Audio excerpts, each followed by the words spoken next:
There is no oil in this desert, only dead wood. A meager substitute, yet important enough to fuel rivalry between the tribes. Through the ages, the tribes have been collecting wood on their own territories, carrying it back home with their traditional means of transportation. Their harmony fell apart when the Sufyan tribe borrowed a truck. They ventured into the Ammar territory and started to pick up loads of wood.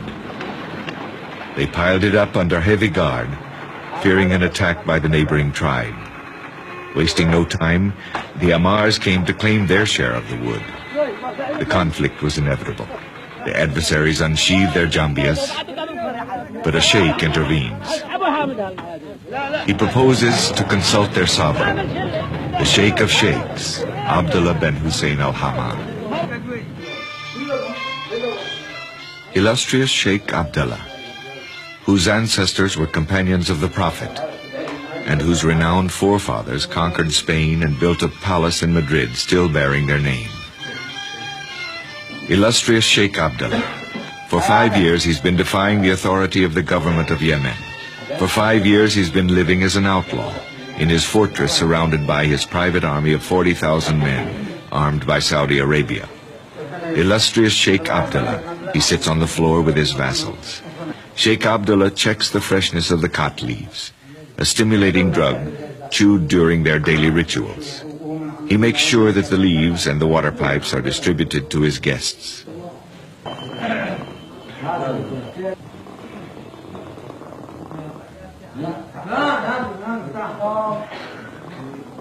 The Sufyans want justice to be done regarding the 2 killings committed by the Ammar who stole the wood piled along the road.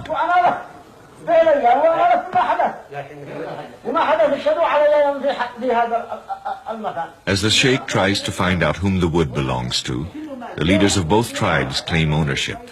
The sheikh concludes, his militia spotted the tracks the vehicles of the Sufyans left behind in the Ammar desert. However, the Ammar had no right to seek revenge. The sheikh alone is in charge of justice. A deep silence fills the room. Everybody, under the influence, stares at the sheikh, trying to guess the sentence. Sheikh Abdullah hands over his judgment in an airmail envelope. A judgment worthy of King Solomon.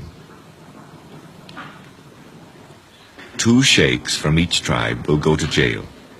They will be locked up in the same cell until they come to an agreement. The decision is irreversible. The shackle on their feet, the prisoners are locked up in one of the wells of the citadel. Every day, members of both tribes come to encourage the sheikhs to settle their dispute.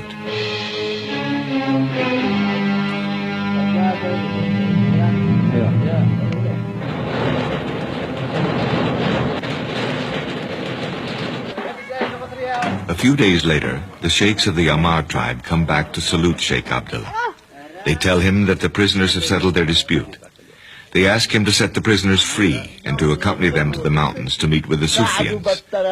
Sheikh Abdullah accepts, to the great joy of his vassals.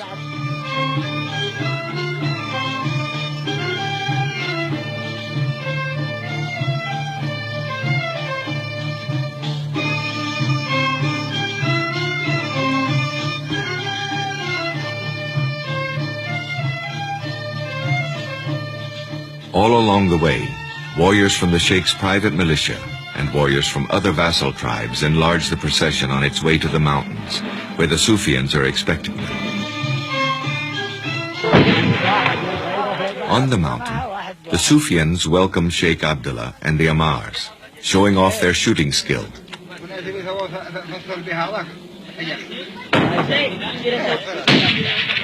While the Sufyans and the Ammars are displaying their prowess as warriors, the sheikhs of both tribes explain to Sheikh Abdullah how the prisoners came to an agreement.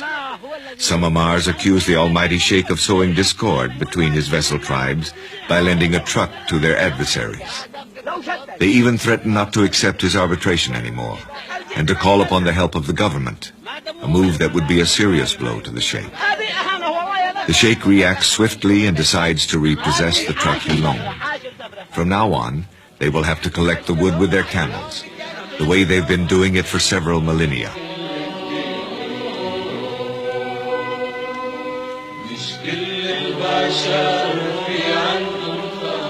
The only thing left to do for the Ammars and the Sufyans is to meditate over the decision of the Sheikh and to contemplate the savage beauty of the desert, where so much blood has been shed and will be shed, until the next judgment of Abdullah ben Hussein al-Hammar, chief of the mighty tribe of the Hashid, the free men of northern Yemen.